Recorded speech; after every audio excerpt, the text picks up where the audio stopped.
إن الحمد لله نحمده ونستعينه ونؤمن به ونتوكل عليه ونعوذ بالله من شرور أنفسنا ومن سيئات أعمالنا من يهده الله فلا مضل له ومن يضلل فلا هادي له أشهد أن لا إله إلا الله وحده لا شريك له وأشهد أن محمدا عبده ورسوله أرسله بالهدى ودين الحق ليظهره على الدين كله ولو كره المشركون اللهم صل على محمد وعلى آل محمد كما صليت على إبراهيم وعلى آل إبراهيم إنك حميد مجيد اللهم بارك على محمد وعلى آل محمد كما باركت على إبراهيم وعلى آل إبراهيم إنك حميد مجيد أما بعد فإن أصدق الحديث كتاب الله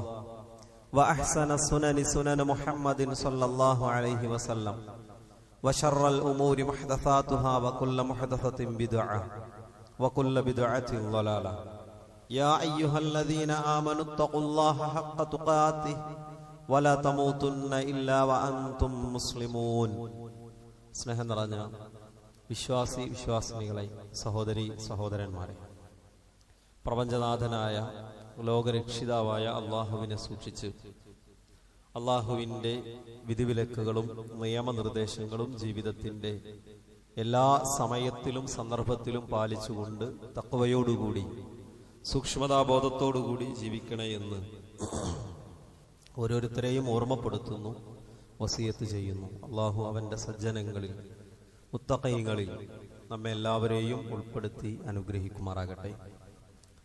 മനുഷ്യജീവിതത്തിൽ കയറ്റ ഇറക്കങ്ങൾ ഉണ്ടാകും.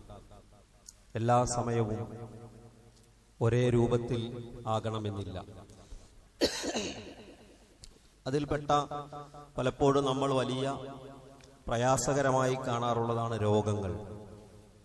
രോഗങ്ങൾ ജീവിതത്തിൽ ഏതു സമയത്തും കടന്നു വരാവുന്ന, അല്ലെങ്കിൽ ജീവിതത്തിൽ പലപ്പോഴും വന്നുപോകുന്ന അള്ളാഹുവിൻ്റെ ഒരു പരീക്ഷണമാണ്. എപ്പോഴും ആരോഗ്യവാനായിരിക്കണമെന്നാണ് നമ്മളെല്ലാവരും ആഗ്രഹിക്കുന്നത്. ആരോഗ്യത്തെ സംരക്ഷിക്കാനും ആരോഗ്യം നിലനിർത്താനും പല പല കാര്യങ്ങളിൽ ശ്രദ്ധ കൊടുക്കുന്നവരാണ്. പ്രത്യേകിച്ച് പുതിയ സാഹചര്യങ്ങളിൽ ജീവിതശൈലി രോഗങ്ങളൊക്കെ വ്യാപിച്ചു കൊണ്ടിരിക്കുന്ന ഒരു കാലഘട്ടത്തിൽ വളരെ വലിയ ശ്രദ്ധയാണ് നമ്മൾ കൊടുക്കാറുള്ളത്. എന്നാൽ മിക്കവാറും എല്ലാ ആളുകളും, അല്ലെങ്കിൽ എല്ലാ ആളുകളുടെയും വീടുകളിലും ഏതെങ്കിലും തരത്തിലുള്ള ഒരു സ്ഥിര രോഗം ഉണ്ട് എന്നത് നമുക്ക് കാണാൻ കഴിയും. അള്ളാഹു വലിയ രോഗങ്ങളിൽ നിന്ന്, കടുത്ത പരീക്ഷണങ്ങളിൽ നിന്ന് നമ്മെ എല്ലാവരെയും കാത്തുരക്ഷിക്കുമാറാകട്ടെ. അത്തരം പരീക്ഷണങ്ങളെ ഒരു വിശ്വാസിയുടെ മനസ്സോടെ നേരിടാനുള്ള ഈമാനും നല്ല അഖീദയും എല്ലാം അള്ളാഹു നമുക്ക് പ്രദാനം ചെയ്യുമാറാകട്ടെ. പരീക്ഷണം എന്നത് നമ്മൾ ഒരു സാധാരണഗതിയിൽ നമ്മൾ അതിനെടുക്കുമ്പോൾ നമുക്കതൊരു പ്രയാസമാണെങ്കിലും യഥാർത്ഥത്തിൽ ഒരു വലിയ ലാഭമാണ്. ഒന്നാമത്തെ കാര്യം, രോഗങ്ങളെ നമ്മൾ മനസ്സിലാക്കുമ്പോൾ, ഒരു വിശ്വാസിയുടെ മനസ്സോടുകൂടി കാണുമ്പോൾ നമ്മുടെ അറിവിലുണ്ടാകേണ്ടത്, മനസ്സിലുണ്ടാകേണ്ടത് ഒരു വലിയ ലാഭമാണ്. രോഗം ഒരു വലിയ ലാഭമാണ്. രോഗികളെ നിങ്ങൾ സന്തോഷിക്കുവിൻ എന്ന തലത്തിലുള്ള അറബ് ലോകത്തുള്ള ശൈഖുമാരുടെ രചനകളും അതുപോലെ തന്നെ ഖുത്വകളും ഒക്കെ നമുക്ക് കാണാൻ പറ്റും. എന്നാൽ ഒരു രോഗിയായിരിക്കണമെന്ന് ആഗ്രഹിക്കണമെന്നല്ല. രോഗമുണ്ടായാൽ അതുകൊണ്ട് ഒരു വിശ്വാസിയെ സംബന്ധിച്ചിടത്തോളം പലതരത്തിലുള്ള നേട്ടങ്ങൾ അള്ളാഹു അയാൾക്ക് നൽകും. ഇബ്നു മസ്ഊദ് റളിയല്ലാഹു അൻഹു ഉദ്ധരിക്കുന്ന ഹദീസ് കാണാം, മാ മിൻ മുസ്ലിമിൻ യുസീബുഹു അദം മിൻ മറദിൻ. ഒരു മുസ്ലിമിന് ഏതെങ്കിലും തരത്തിലുള്ള ഒരു രോഗം അയാളെ ബാധിച്ചാൽ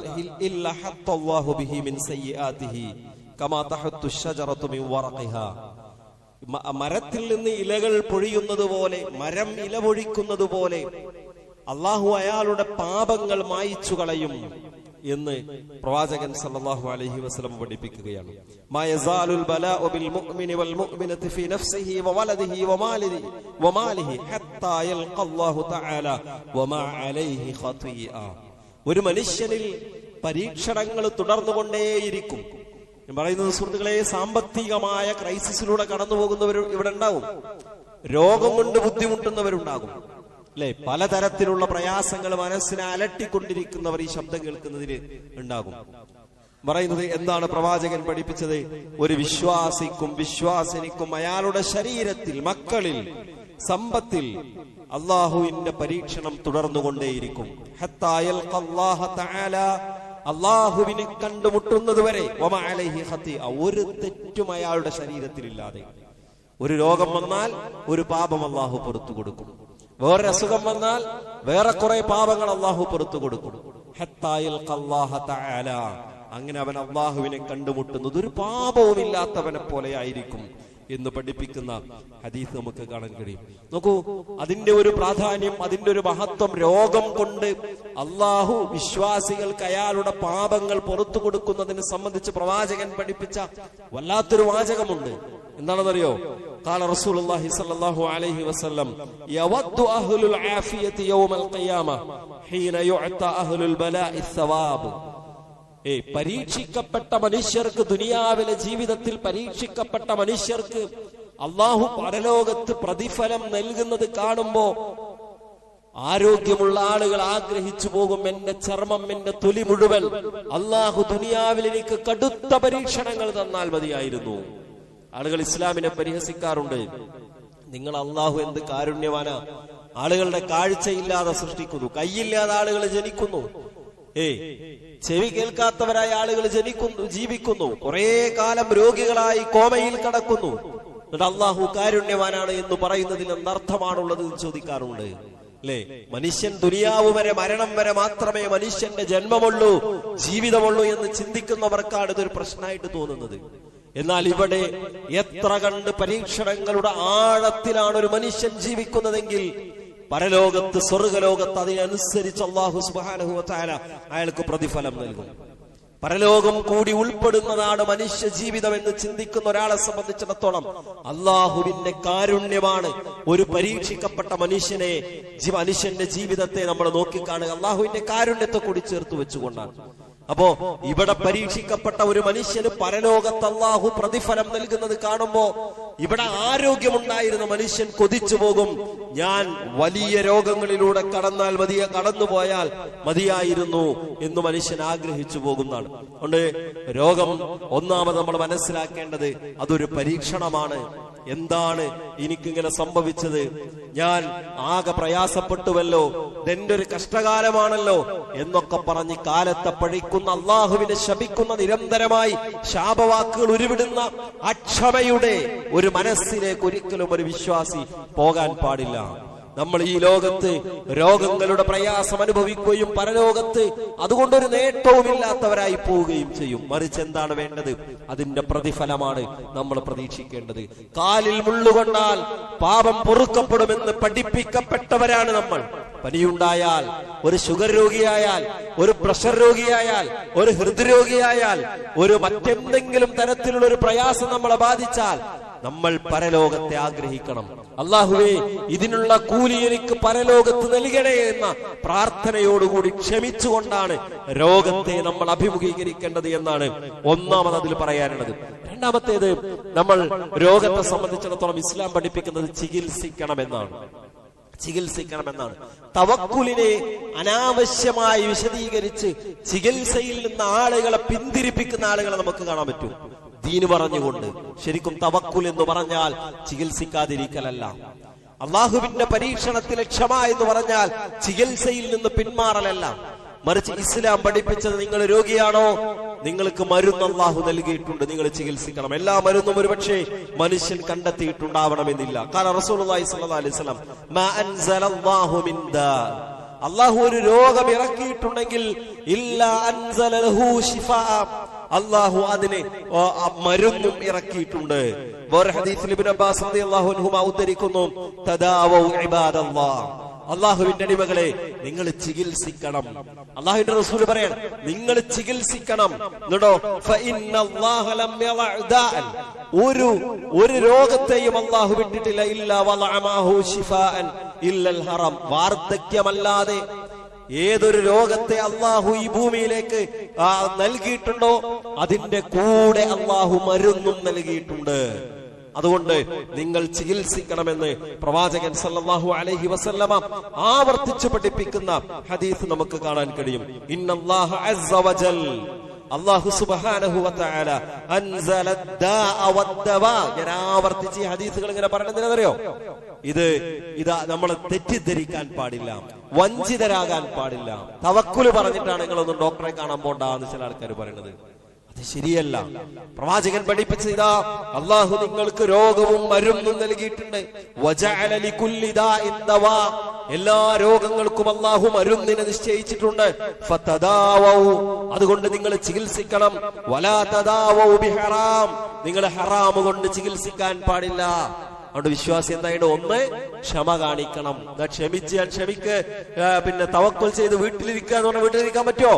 പാടില്ല. മറിച്ച് രണ്ടാമത്തേത് അവൻ ചികിത്സിക്കണം. മൂന്നാമത്തേത് ഹറാമ് കൊണ്ട് ചികിത്സിക്കാൻ പാടില്ല. തെറ്റായ രീതികളിലേക്ക് ഒരു മനുഷ്യന്റെ ജീവിതം മാറിപ്പോകാൻ പാടില്ല. അഥവാ ശരിയായ ഇസ്ലാമികമായ ദിക്റുകൾ കൊണ്ട്, പ്രാർത്ഥനകൾ കൊണ്ടുള്ള ഒരു ചികിത്സയെ ഇസ്ലാം പഠിപ്പിച്ചിട്ടുണ്ട്. ദുആകളെ ഒരു രോഗിയെ സംബന്ധിച്ചിടത്തോളം മരുന്ന് കഴിച്ചാൽ മാത്രം പോരാ, അതിന്റെ കൂടെ മരുന്ന് കഴിച്ചാലും അയാളുടെ രോഗം സുഖപ്പെടുത്തുന്നത് ആരാണ്? അല്ലാഹു സുബ്ഹാനഹു വ തആലയാണ്. അതുകൊണ്ട് അയാൾ പ്രാർത്ഥിക്കണം. രോഗം മാറാനുള്ള പ്രാർത്ഥനയുണ്ട്, രോഗം മാറാനുള്ള മന്ത്രങ്ങളുണ്ട്. അത് പ്രവാചകൻ സല്ലല്ലാഹു അലൈഹി വസല്ലമയുടെ ഹദീസുകളിൽ നമുക്ക് വളരെ കൃത്യമായി കാണാൻ സാധിക്കും. ഉസ്മാൻ ഇബ്നു അബിൽ ആസ് അസ്സഖഫി റളിയല്ലാഹു അൻഹു അന്നഹു ശകാ ഇലാ റസൂലുള്ളാഹി സ്വല്ലല്ലാഹു അലൈഹി വസല്ലം വജഅൻ യജിദുഹു ഫീ ജസദിഹി മുൻദു അസ്ലം. അയാൾ മുസ്ലിമായത് മുതൽ, ഉസ്മാൻ ഇബ്നു അബിൽ ആസ് അസ്സഖഫി മുസ്ലിമായത് മുതൽ അദ്ദേഹത്തിന്റെ ശരീരത്തിൽ ഒരു വേദനയാണ്.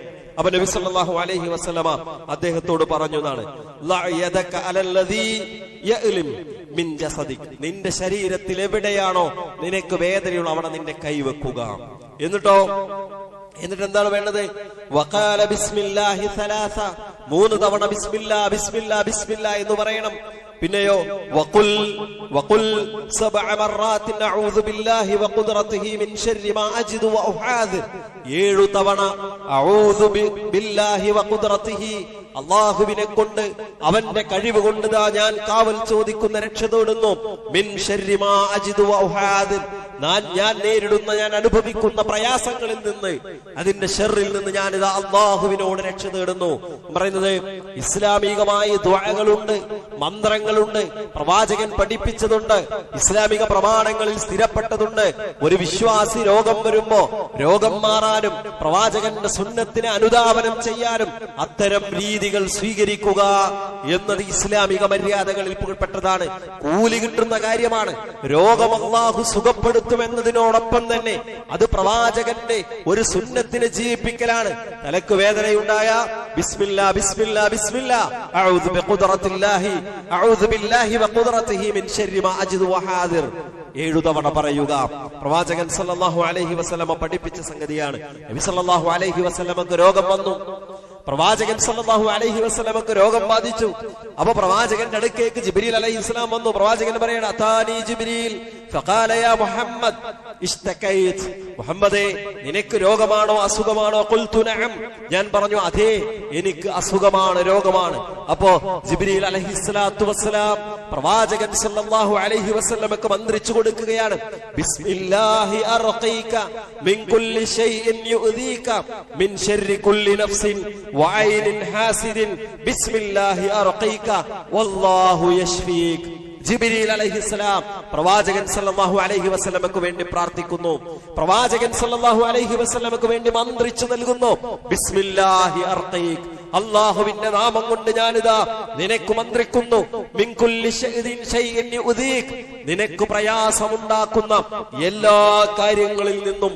അങ്ങനെ തുടർന്ന പ്രാർത്ഥന നമുക്ക് കാണാൻ സാധിക്കും. അപ്പോൾ നബി സല്ലല്ലാഹു അലൈഹി വസല്ലമക്ക് വേണ്ടി ജിബ്രീൽ അലൈഹിസ്സലാത്തു വസ്സലാം പ്രാർത്ഥിച്ചത്, മന്ത്രിച്ചത് നമുക്ക് കാണാൻ സാധിക്കും. ഇനി നോക്കൂ, നബി സല്ലല്ലാഹു അലൈഹി വസല്ലമ തന്നെ തന്റെ സ്വഹാബിമാരിൽ തന്റെ കാലഘട്ടത്തിൽ ആരെങ്കിലും രോഗികളായി കടക്കുകയാണെങ്കിൽ പ്രവാചകൻ അങ്ങോട്ട് കടന്നു ചെല്ലും.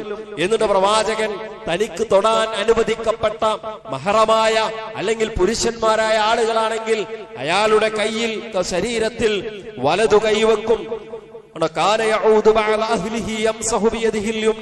തന്റെ കുടുംബത്തിന് അസുഖമുണ്ടാകുമ്പോ പ്രവാചകൻ തന്റെ വലതുകൈ ശരീരത്തിൽ വെക്കും, എന്നിട്ട് പ്രാർത്ഥിക്കും, അല്ലാഹുമ്മ റബ്ബൻ നാസ് അദ്ഹിബിൽ ബഅസ്, മനുഷ്യരുടെ രക്ഷിതാവായ അല്ലാഹുവേ ഈ അസുഖത്തെ നീ നീക്കം ചെയ്യണമേ, വശ്ഫി അൻത ശാഫി, നീ ശിഫ നൽകണമേ, രോഗശമനം നൽകണമേ, നീയാണ് രോഗങ്ങൾക്ക് ശമനം നൽകുന്നത്, ലാ ശിഫാഅ ഇല്ലാ ശിഫാഉക, നിന്റെ ശമനമല്ലാതെ മറ്റൊരു ശമനവുമില്ല, ശിഫാഅൻ ലാ യുഗാദിറു സഖമ, ഒരു രോഗത്തെയും വിട്ടുകളയാത്ത ശമനം. അല്ലാഹുവിന്റെ ശിഫ ഇറങ്ങിയാൽ എല്ലാ രോഗത്തെയും തുടച്ചു നീക്കും. അത്തരം രോഗശമനം നൽകണമേ എന്ന് പ്രവാചകൻ സല്ലല്ലാഹു അലൈഹി വസല്ലം രോഗിയെ സന്ദർശിക്കുമ്പോ രോഗിയുടെ ശരീരത്തിൽ വലതുകൈ വെച്ച് പ്രാർത്ഥിച്ചിരുന്നുവെന്ന് ഇമാം ബുഖാരിയും മുസ്ലിമും ഉദ്ധരിക്കുന്ന മുത്തഫഖുൻ അലൈഹിയായ ഹദീസിൽ നമുക്ക് കാണാൻ സാധിക്കും. മാത്രവുമല്ല, കാനൻ നബിയു സല്ലല്ലാഹു അലൈഹി വസല്ലം യുഅബ്ബിദുൽ ഹസന വൽ ഹുസൈന അലൈഹി സ്വലാത്തു വസ്സലാം, ഹസൻ ഹുസൈൻ റളിയല്ലാഹു അൻഹുമാ പ്രവാചകന്റെ മകൾ ഫാത്തിമയുടെ കുട്ടികളാണ്, റസൂൽ സല്ലല്ലാഹു അലൈഹി വസല്ലമയുടെ പേരക്കുട്ടികളാണ്. അവർക്ക് പ്രയാസമുണ്ടാകുമ്പോ പ്രവാചകൻ സല്ലല്ലാഹു അലൈഹി വസല്ലം അവർക്ക് വേണ്ടി പ്രാർത്ഥിക്കാറുണ്ടായിരുന്നു. ഉഈദുകുമാ ബികലിമാത്തില്ലാഹി തമ്മ, അല്ലാഹുവിന്റെ പൂർണ്ണമായ കലിമത്തുകൾ കൊണ്ട് നിങ്ങൾക്ക് വേണ്ടി ഞാനിതാ അല്ലാഹുവിനോട് ശരണം തേടുന്നു, കാവൽ ചോദിക്കുന്നു എന്ന് ഹസൻ ഹുസൈൻ റളിയല്ലാഹു അൻഹുമയ്ക്ക് വേണ്ടി നബി സല്ലല്ലാഹു അലൈഹി വസല്ലം മന്ത്രിച്ചിരുന്നു, പ്രാർത്ഥിച്ചിരുന്നു എന്ന് നമുക്ക് കാണാൻ കഴിയും. വേറൊരു ഹദീസിൽ നബി സല്ലല്ലാഹു അലൈഹി വസല്ലം പറയാണ്, മൻ ആദ മരീദൻ, ആരെങ്കിലും ഒരു രോഗിയെ സന്ദർശിച്ചാൽ ഫഖാല, എന്നിട്ട് അയാൾ പറഞ്ഞാൽ, അസ്അലുല്ലാഹൽ അലീം റബ്ബൽ അർശിൽ അലീം അൻ യശ്ഫീക സബ്അ മറാത്തിൻ, ഒരു രോഗിയുടെ അടുത്ത് പോയിട്ട് അസ്അലുല്ലാഹൽ അലീം, മഹാനായ അല്ലാഹുവിനോട് ഞാൻ പ്രാർത്ഥിക്കുന്നു, ആവശ്യപ്പെടുന്നു, റബ്ബൽ അർശിൽ അലീം, മഹത്തായ സിംഹാസനത്തിന്റെ അർശിന്റെ ഉടമയായ റബ്ബിനോട് ഞാനിതാ തേടുന്നു, അൻ യശ്ഫീക, അവൻ നിനക്ക് ശിഫ നൽകട്ടെ, നിന്റെ രോഗം സുഖപ്പെടുത്തട്ടെ എന്ന് ഒരാൾ 7 തവണ പ്രാർത്ഥിച്ചാൽ അല്ലാഹു അയാൾക്ക് ആയുസ് തീരുമാനിച്ചിട്ടുണ്ടെങ്കിൽ ആ രോഗം അല്ലാഹു സുഖപ്പെടുത്തി കൊടുക്കും എന്ന് റസൂൽ സല്ലല്ലാഹു അലൈഹി വസല്ലമ പഠിപ്പിക്കുന്ന ഹദീസ് നമുക്ക് കാണാൻ കഴിയും. സുഹൃത്തുക്കളെ, നബിയുടെ ചര്യ എന്താണ്? ഭൗതികമായ ചികിത്സ ചെയ്യും. തേനുകൊണ്ട് ചികിത്സിച്ചിരുന്നു, പിന്നെ ബ്ലാക്ക് സീഡ് കൊണ്ട്, കരിഞ്ജീരകം കൊണ്ട് ചികിത്സിച്ചിരുന്നു, അതല്ലാത്ത ചികിത്സകൾ ഉണ്ടായിരുന്നു, കൊമ്പ് വെച്ചിരുന്നു, ഹിജാബ് ചെയ്തിരുന്നു, ഭൗതികമായ പല പല തിബ്ബുൻ നബി, നമ്മൾ മുമ്പ് ഒരു തവണ പറഞ്ഞു, ഞങ്ങൾ ഓർക്കുന്നുണ്ടാകും. നബിയുടെ വൈദ്യം എന്നുള്ളത് പിൽക്കാലത്തെ പണ്ഡിതന്മാരുടെ രചനകളിൽപ്പെട്ടതാണ്. ആയിഷ റളിയല്ലാഹു അൻഹയുടെ വൈദ്യം എന്നുള്ളത് വലിയ ചർച്ചയായ മഹദി ആയിഷ റളിയല്ലാഹു അൻഹയുടെ ആ മേഖലയിലെ വിജ്ഞാനത്തെ സൂചിപ്പിക്കുന്ന സംഗതിയാണ്. ഭൗതികമായ ചികിത്സ പ്രവാചകൻ നിർവഹിച്ചു, ചികിത്സിക്കണമെന്ന് ആവശ്യപ്പെട്ടു. ചികിത്സ പ്രവാചകൻ ഒരു കൽപ്പനാസ്വരത്തിൽ പറഞ്ഞു. അതോടൊപ്പം അല്ലാഹുവിനോട് പ്രാർത്ഥിച്ചു. പ്രവാചകൻ സല്ലല്ലാഹു അലൈഹി വസല്ലം ചില മന്ത്രങ്ങൾ നമുക്ക് മാതൃകയായി പഠിപ്പിച്ചു. മന്ത്രിക്കുക എന്നുള്ളത് ഇസ്ലാമിൽ ഇല്ലാത്തതാണ് എന്നത് എങ്ങനെയൊക്കെയോ ഒരുപാട് ആളുകളുടെ മനസ്സിൽ കടന്നുകൂടിയ തെറ്റിദ്ധാരണയാണ്. എന്നാൽ ഇതേ മന്ത്രങ്ങളുടെ പേരിൽ നടക്കുന്ന അവിശ്വാസങ്ങളെ, അന്ധവിശ്വാസങ്ങളെ നമ്മൾ തിരിച്ചറിയുകയും മനസ്സിലാക്കുകയും വേണം. പ്രവാചകൻ പഠിപ്പിച്ച പ്രാർത്ഥന എന്താ? അല്ലാഹുവിനോടുള്ള പ്രാർത്ഥനയാണ്. പ്രവാചകൻ പഠിപ്പിച്ച മന്ത്രം എന്താ? അല്ലാഹുവിലുള്ള അദ്കാറുകളാണ്. വഹീന്റെ അടിസ്ഥാനത്തിൽ പ്രവാചകൻ എത്തിയ ദിക്റുകളാണ്. അല്ലാഹുവിന്റെ നാമം കൊണ്ട്, പ്രവാചകൻ പഠിപ്പിച്ച ഈ പ്രാർത്ഥനകൾ കൊണ്ട്, അതല്ലാത്ത ദിക്റുകൾ കൊണ്ട്, നല്ല നല്ല കലിമത്തുകൾ കൊണ്ട് അല്ലാഹുവിനോട് പ്രാർത്ഥിക്കാം, രോഗിക്ക് വേണ്ടി മന്ത്രിക്കാം. വിശുദ്ധ ഖുർആനിന്റെ ആയത്തുകൾ ഒരു വിശ്വാസിക്ക് സ്വയം ശരീരത്തിലേക്ക് ഓതി ഊതാം, തന്റെ കയ്യിലൂതി ശരീരത്തിൽ തടവാം. നബി സല്ലല്ലാഹു അലൈഹി വസല്ലമയുടെ ജീവിതത്തിന്റെ അവസാന നിമിഷങ്ങളിൽ രോഗം കൊണ്ട് പ്രയാസപ്പെടുമ്പോ ആയിഷ റളിയല്ലാഹു അൻഹ നബി സല്ലല്ലാഹു അലൈഹി വസല്ലമക്ക് ഓതി കൊടുക്കുകയാണ്. ഖുൽ ഹുവല്ലാഹു അഹദ് ഓതി, ഖുൽ അഊദു റബ്ബിൽ ഫലഖ് ഓതി, ഖുൽ അഊദു റബ്ബിൻ നാസ് ഓതി. എന്നിട്ട് നബിയുടെ കയ്യിലേക്ക് ഊതി കൊടുത്തു. നബിയുടെ കൈ കൊണ്ട് തടവി. നബിക്ക് ഓതാൻ കഴിയാത്ത, ഖുർആൻ പാരായണം ചെയ്യാൻ കഴിയാത്ത ഒരവസ്ഥയിൽ ആയിഷ റളിയല്ലാഹു അൻഹ നിർവഹിച്ചു കൊടുക്കുകയാണ്. നമ്മുടെ കുട്ടിക്ക് വയ്യെങ്കിൽ നമ്മൾ ഏതെങ്കിലും ആളെ തേടി പോവുകയല്ല വേണ്ടത്, ശിർക്കായ വിശ്വാസങ്ങൾ അന്വേഷിച്ച് പോവുകയല്ല വേണ്ടത്. ഖുൽ ഹുവല്ലാഹു അഹദ് നമുക്ക് ഓതാനറിയാം, ഖുൽ അഊദു ബിറബ്ബിൽ ഫലഖ് നമുക്ക് ഓതാനറിയാം, ആയത്തുൽ കുർസി നമുക്കറിയാം, പ്രവാചകൻ പഠിപ്പിച്ച ഈ പ്രാർത്ഥനകൾ നമുക്കറിയാം. അറിയില്ലെങ്കിൽ നമ്മൾ പഠിക്കണം. നമ്മുടെ കുട്ടിക്ക് നമ്മളാണ് മന്ത്രിച്ചു കൊടുക്കേണ്ടത്, നമ്മുടെ കുട്ടിയുടെ ശരീരത്തിൽ നമ്മളാണ് ഊതിക്കൊടുക്കേണ്ടത്, നമ്മുടെ കയ്യിൽ ഊതി നമ്മളാണ് തടവിക്കൊടുക്കേണ്ടത്. 2 രൂപയുടെ നൂല് അതിൽ മന്ത്രിച്ച് കെട്ടിട്ട് അത് 100 രൂപക്കും 200 രൂപക്കും 500നും 1000നും വിൽക്കുന്ന ചൂഷണത്തിലേക്ക്, അന്ധവിശ്വാസത്തിലേക്ക് ഒരു മുസ്ലിം ഒരിക്കലും പോകാൻ പാടില്ല. ഏലസ് കെട്ടുക എന്ന ശിർക്കൻ ചികിത്സാ രീതികളിലേക്ക് ഒരു വിശ്വാസി ഒരിക്കലും പോകാൻ പാടില്ല. നിങ്ങൾ നോക്കി, പ്രവാചകന്റെ ഹദീസുകള് ധാരാളമായി നമുക്ക് കാണാൻ സാധിക്കും. അബ്ദുല്ലാഹ് ഇബ്നു മസ്ഊദ് റളിയല്ലാഹു അൻഹു, അദ്ദേഹത്തിന്റെ ഭാര്യ സൈനബ്, അവരുടെ ശരീരത്തിൽ ഒരു കെട്ട് കാണുകയാണ്, ഒരു നൂല് കെട്ടിയത് കാണുകയാണ്. നമ്മൾ മനസ്സിലാക്കണം, നമ്മുടെ നാട്ടിലെ രീതി എന്താ? പനി വന്നാ ഡോക്ടറെ കാണും, മരുന്ന് കഴിക്കും, വീണ്ടും ഡോക്ടറെ കാണും, പനി കുറയുന്നില്ല, വീണ്ടും മരുന്ന് കഴിക്കും, വീണ്ടും വേറൊരു ഡോക്ടറെ കാണും. അപ്പൊ വേറെ ചില അമ്മായിമാര് വരും, വേറെ ചില മുതിർന്ന ആളുകൾ വരും, എന്നിട്ട് പറയും ഇതൊന്നും അല്ലട്ടോ, ഇത് രോഗം കൊണ്ടൊന്നും മാറൂല. ആ ബാബന്റെ അടുത്ത് പോണം, ഈ ബീവിന്റെ അടുത്ത് പോണം, ആ തങ്ങളെടുത്ത് പോണം, ഈ മുസ്ലിയുടെ പോണം, ആ സ്വാമിയുടെ അടുത്ത് പോണം. ഈ അടുത്തൊരാൾ സംസാരിച്ചാണ്, എന്താ അസുഖമാണ്, അസുഖമാണ്. ഈ പള്ളിയിൽ ഒരു സഹോദരൻ വളരെ വിഷമത്തോടു കൂടി പറഞ്ഞ അടുത്തൊരു ബന്ധുവിന് അസുഖമാണ്. അവര് മറ്റു ചികിത്സാ രീതികളിലേക്ക് പോയി. ആരെടുത്താ പോയത്? ഏതോ ഒരു സ്വാമിയുടെ അടുത്ത് പോയി. സ്വാമിയുടെ അടുത്ത് പോണതും ഈ മന്ത്രിച്ചു കെട്ടാനും മേലസ് കെട്ടാനും മുസ്ലിം പേരുള്ള ആളെടുത്ത് രണ്ടും സമമാണ്. നോക്കി, പച്ചയായ ശിർക്കിലേക്ക് പോവുകയാണ്. ലാ ഇലാഹ ഇല്ലല്ലാഹ് ഉച്ചരിക്കുന്ന ഒരു മനുഷ്യൻ, അല്ലാഹു റബ്ബി എന്ന് പ്രഖ്യാപിക്കുന്ന മനുഷ്യൻ, അശ്ഹദു അല്ലാ ഇലാഹ ഇല്ലല്ലാഹ് എന്ന് അടിത്തറയായി, വിശ്വാസത്തിന്റെ അടിത്തറയായി മനസ്സിലാക്കിയിട്ട ആളുകൾ രോഗം വന്ന എങ്ങോട്ടാ പോണത്? ഈ പറയുന്ന അന്ധവിശ്വാസങ്ങളിലേക്ക്, ഈ പറയുന്ന ചൂഷണങ്ങളിലേക്ക്. സാമ്പത്തിക ചൂഷണമല്ല പ്രധാന പ്രശ്നം, വിശ്വാസം നഷ്ടപ്പെട്ടു പോവുകയാണ്. അതുകൊണ്ട് അത്തരം ഒരു രീതി ഒരിക്കലും ഒരു വിശ്വാസിക്കുണ്ടാകാൻ പാടില്ല. നമ്മൾ ചികിത്സിക്കുകയും അള്ളാഹുവിനോട് പ്രാർത്ഥിക്കുകയും പ്രവാചകൻ പഠിപ്പിച്ച, പ്രവാചകന്റെ സുന്നത്തിൽ സ്ഥിരപ്പെട്ട പ്രാർത്ഥനകളും മന്ത്രങ്ങളും നിർവഹിക്കുകയുമാണ്. എന്നിട്ടും മാറിയില്ലെങ്കിലോ ക്ഷമയാണ് വിശ്വാസി കാണിക്കേണ്ടത്, ക്ഷമയാണ് വിശ്വാസി കാണിക്കേണ്ടത്. പ്രവാചകരെ, ഒരു സഹോദരി സ്വഹാബ വനിത നബിയോട് പറയാണ്, എനിക്ക് ഞാനിതാ ഇടക്കിടക്ക് ബോധരഹിതയായി വീഴുന്ന ഒരവസ്ഥയുണ്ട്, അങ്ങൊന്ന് പ്രാർത്ഥിക്കണം. നബി പറഞ്ഞു, ഞാൻ പ്രാർത്ഥിക്കാം, നീ ക്ഷമിക്കുകയാണെങ്കിൽ ഒരു പക്ഷെ ആ രോഗം നിന്റെ സ്വർഗപ്രവേശനത്തിന് കാരണമാകും. സഹോദരി എന്താ പറഞ്ഞത്? നമ്മളാണെങ്കിൽ എന്താ പറയാ? എന്തായാലും മണ്ണിൽ രോഗം മാറിക്കില്ല. സഹോദരി പറഞ്ഞത്, സ്വർഗം മതി, പക്ഷേ ഞാൻ വീഴുമ്പോ എന്റെ ശരീരത്തിൽ നിന്ന് വസ്ത്രങ്ങൾ നീങ്ങി എന്റെ ഔറത്ത് കാണാതിരിക്കുന്ന അവസ്ഥയുണ്ടാകാൻ അങ്ങ് പ്രാർത്ഥിക്കണമെന്ന് നബി സല്ലല്ലാഹു അലൈഹി വസല്ലമയോട് ആവശ്യപ്പെടുകയാണ്. സുഹൃത്തുക്കളെ, രോഗം പരലോകത്തേക്കുള്ള സമ്പാദ്യമാണ്. ചികിത്സിക്കണം, പ്രാർത്ഥിക്കണം. എന്നിട്ടും മാറുന്നില്ലെങ്കിൽ ശിർക്കിന്റെ വഴി അന്വേഷിച്ചു പോയാൽ നരകമായിരിക്കും ശാശ്വതമായി നമുക്ക് ലഭിക്കുക. ഇസ്ലാം വിരുദ്ധമായ ചികിത്സാ മുറകളിലേക്ക് നമ്മൾ വഴിമാറി സഞ്ചരിച്ചാൽ പരലോകത്ത് നമ്മളെ കാത്തിരിക്കുന്നത് നരകമാണ്. അതൊരിക്കലും ഉണ്ടാകാൻ പാടില്ല എന്ന് നമ്മൾ മനസ്സിലാക്കണം. ഇബ്നു മസ്ഊദ് റളിയല്ലാഹു അൻഹുവിന്റെ ഭാര്യ പറയാണ്, അവരുടെ കഴുത്തിൽ അൻഅബ്ദുല്ലാഹ് റഅ ഫി ഉനുഖി ഖൈതൻ, ഒരു നൂല് കണ്ടു. അപ്പൊ അദ്ദേഹം ചോദിച്ചു, മാഹാദാ, ഇതെന്താണ്? ഫഖുൽതു, അതൊരു നൂലാണ്. റുഖിയലി ഫീഹി, എനിക്ക് മന്ത്രിച്ചു കെട്ടിത്തന്ന നൂലാണ്. അദ്ദേഹം അത് പിടിച്ചു, പൊട്ടിച്ചു വലിച്ചെറിഞ്ഞു. അൻതആലു അബ്ദുല്ലാഹ് ലാ ഇലാഹു അനി ശിർക്ക്, നീ ശിർക്കിന്റെ ആളുകളിൽ നിന്ന് നിരാശ്രയാണ്. പൊട്ടിച്ചു വലിച്ചെറിഞ്ഞു. ഹുദൈഫത്തുൽ യമാൻ റളിയല്ലാഹു അൻഹു രോഗിയെ സന്ദർശിക്കാൻ പോവുകയാണ്. നിങ്ങൾ മനസ്സിലാക്കണം, നമ്മുടെ നാട്ടിൽ മന്ത്രിച്ച് 7 കെട്ടും 5 കെട്ടും 9 കെട്ടുമിട്ട് ഇങ്ങനെ ഊതിക്കെട്ടുന്ന നൂലുകൾ മതമാണെന്നാണ് ആളുകൾ ധരിക്കുന്നത്. ഹുദൈഫത്തുൽ യമാൻ, പ്രവാചകന്റെ രഹസ്യ സൂക്ഷിപ്പുകാരൻ, സാഹിബുസ് സിർ, അദ്ദേഹം രോഗിയെ സന്ദർശിക്കാം, മന്ത്രിച്ചു കെട്ടിയ നൂല് കണ്ടു, പൊട്ടിച്ചു വലിച്ചെറിഞ്ഞു. എന്നിട്ട് പറഞ്ഞു, നിങ്ങൾ ഈ നൂലിലാണ് മരിക്കുന്നതെങ്കിൽ ഞാൻ നിങ്ങൾക്ക് മയ്യത്ത് നമസ്കരിക്കുമായിരുന്നില്ല. ഇതാണ് സലഫുകളുടെ രീതി, ഇതാണ് സ്വഹാബത്തിന്റെ രീതി, അതാവണം നമ്മുടെ രീതി. നിങ്ങൾ നോക്കി, സല്ലല്ലാഹു അലൈഹി വസല്ലമയുടെ അടുക്കൽ ഒരു തവണ ജാഅ അശ്റതു റിജാലിൻ ഇലാ റസൂലില്ലാഹി സല്ലല്ലാഹു അലൈഹി വസല്ലം ലിയുബായിഉഹു, പ്രവാചകനോട് ബൈഅത്ത് ചെയ്യാൻ വേണ്ടി 10 ആളുകൾ വന്നു. ഫബായഅ തിസ്അതുൻ വഅംസക അനിൽ ആശിർ, 9 ആളുകളോട് നബി ബൈഅത്ത് ചെയ്തു.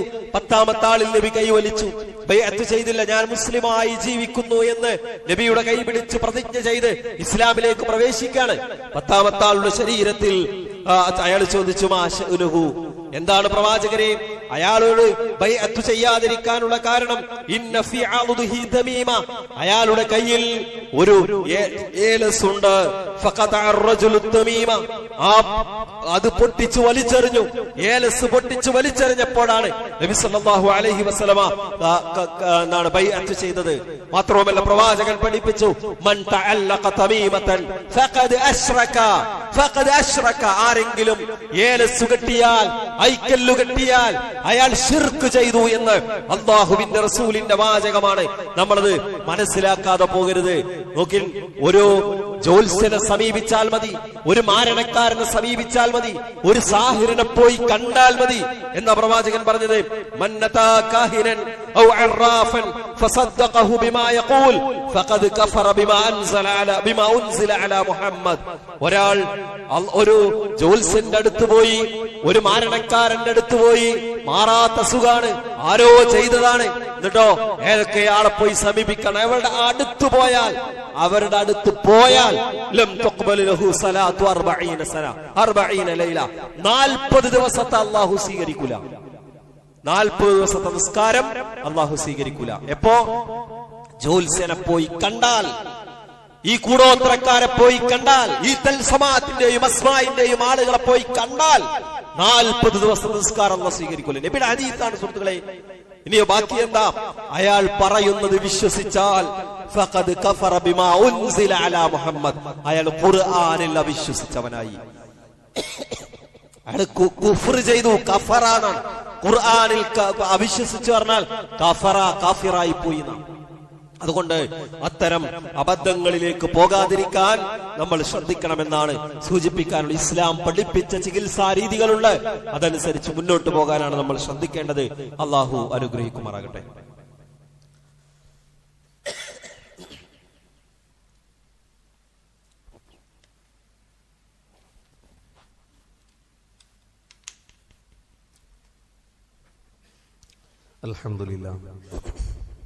അൽഹംദുലില്ലാഹി റബ്ബിൽ ആലമീൻ വസ്സലാത്തു വസ്സലാമു അലാ നബിയിന മുഹമ്മദിൻ വഅലാ ആലിഹി വഅസ്ഹാബിഹി അജ്മഈൻ. അമ്മാ ബഅദ്. ഇത്തഖുല്ലാഹ ഇബാദല്ലാഹ്. സ്നേഹം നിറഞ്ഞ സഹോദരി സഹോദരന്മാരെ, വിശ്വാസികളെ, അല്ലാഹുവിനെ സൂക്ഷിച്ച് അല്ലാഹുവിൻ്റെ വിധിവിലക്കുകളും നിയമനിർദ്ദേശങ്ങളും ജീവിതത്തിൻ്റെ എല്ലാ സമയത്തിലും സന്ദർഭത്തിലും പാലിച്ചുകൊണ്ട് തഖ്വയോടുകൂടി സൂക്ഷ്മതാബോധത്തോടുകൂടി ജീവിക്കണേ എന്ന് ഒരിക്കൽ കൂടി ഓർമ്മപ്പെടുത്തുന്നു, വസിയത്ത് ചെയ്യുന്നു. അള്ളാഹു അവൻ്റെ സജ്ജനങ്ങളിൽ, മുത്തഖീങ്ങളിൽ നമ്മെ എല്ലാവരെയും ഉൾപ്പെടുത്തി അനുഗ്രഹിക്കുമാറാകട്ടെ. ഒരു പ്രധാന കാര്യം സൂചിപ്പിക്കാനുള്ളത്, നമ്മൾ നേരത്തെ ഇവിടെ ഒരു ഖുർആൻ ഹദീസ് ലേണിംഗ് സ്കൂൾ എല്ലാ ഞായറാഴ്ചകളിലും രാവിലെ 7 മണിക്ക് നടന്നിരുന്നു. കഴിഞ്ഞ ഒരു സമയമായി അത് ഒന്ന് നിലച്ചു പോയിട്ടുണ്ടായിരുന്നു. ഇൻഷാ അല്ലാഹ് അത് നമ്മൾ വീണ്ടും പുനരാരംഭിക്കുകയാണ് എന്ന ഒരു സന്തോഷ വാർത്തയാണ് ഈ സമയത്ത് നിങ്ങളെ ഓർമ്മപ്പെടുത്താനുള്ളത്, പങ്കുവെക്കാനുള്ളത്. ഈ ഞായറാഴ്ച മുതൽ ക്ലാസ്സുകൾ ആരംഭിക്കും. നമുക്ക് അള്ളാഹുവിൻ്റെ കിതാബ് കേൾക്കാനും പഠിക്കാനും അതിൻ്റെ ആശയം മനസ്സിലാക്കാനുമുള്ള ഒരു വലിയ അവസരമാണ്. അത് എല്ലാവരും ഉപയോഗപ്പെടുത്തണമെന്നാണ് ഓർമ്മപ്പെടുത്താനുള്ളത്. ഞായർ രാവിലെ 7 മണി മുതൽ 8:30 വരെയാണ് ക്ലാസ് ഉണ്ടാവുക. നമ്മൾ കുടുംബസമേതം പങ്കെടുക്കുക. ആഴ്ചയിൽ 1.5 മണിക്കൂർ സമയമാണ്. 24x7 ഒരാഴ്ചയിൽ എത്ര മണിക്കൂർ ഉണ്ടാവും? അതിലെ വെറും 1.5 മണിക്കൂർ സമയമാണ് അള്ളാഹുവിൻ്റെ കലാം പഠിക്കാൻ വേണ്ടി നമുക്ക് നീക്കിവെക്കാനുള്ള ഒരവസരം. അതെങ്കിലും നമ്മൾ പ്രയോജനപ്പെടുത്തണം. വമൻ അഅറള അൻ ദിക്രി കാന ലഹു മഈശത്തൻ ലൻക. എൻ്റെ ഉത്ബോധനത്തിൽ നിന്ന് ആരാണോ തിരിഞ്ഞു പോകുന്നത്, അള്ളാഹു അയാൾക്ക് ഇടുങ്ങിയ ജീവിതമായിരിക്കും നൽകുക. മാത്രവുമല്ല, നാളെ പരലോകത്ത് അയാളെ അള്ളാഹു പുനർജീവിപ്പിക്കുക അഅ്മാനാണ്, അന്ധനായിട്ടായിരിക്കും. അയാൾ പറയും, ലിമഹർശഅശർതനി അഅ്മ, അള്ളാഹുവേ എന്തിനാണ് എന്നെ നീ അന്ധനായി ജീവിപ്പിച്ചത്? ഈ ലോകത്ത് കുന്തു ബസീറൻ, ഞാൻ പരലോകത്ത് ദുനിയാവിൽ കാഴ്ചയുള്ളവനായിരുന്നല്ലോ. അള്ളാഹു പറയും, എൻ്റെ ഉത്ബോധനം നിനക്ക് വന്നപ്പോ നീ അതിൽ നിന്ന് തിരിഞ്ഞു കളഞ്ഞു. അപ്പൊ അള്ളാഹുവിൻ്റെ ദിക്റിൽ നിന്ന്, വിശുദ്ധ ഖുർആനിൽ നിന്ന്, ഇസ്ലാമിക അധ്യാപനങ്ങളിൽ നിന്ന് തിരിഞ്ഞു നടക്കുന്ന ആളുകളായി നമ്മൾ മാറരുത്. നമുക്കെപ്പോഴും നമ്മുടെ ദീന് പഠനം നിലനിർത്തി കൊണ്ടുപോകാനുള്ള ഒരവസരം ഉണ്ടാകണം. അത് നമ്മളായി കണ്ടെത്തണം. അതെവിടെയെങ്കിലും നിലച്ചു പോയാൽ നമ്മളായി പുനഃസംഘടിപ്പിക്കണം. നമ്മളതിന്റെ മുന്നിൽ നടക്കണം. നമ്മളതിന്റെ മുന്നിൽ നിൽക്കണം. നമ്മൾ ഖുർആനിന്റെ അഹ്ലുകാരാണ്. വിശുദ്ധ ഖുർആൻ, അതുമായി ബന്ധപ്പെട്ട ചർച്ചകൾ, സംവാദങ്ങൾ ഇപ്പോഴും നടന്നുകൊണ്ടിരിക്കുക.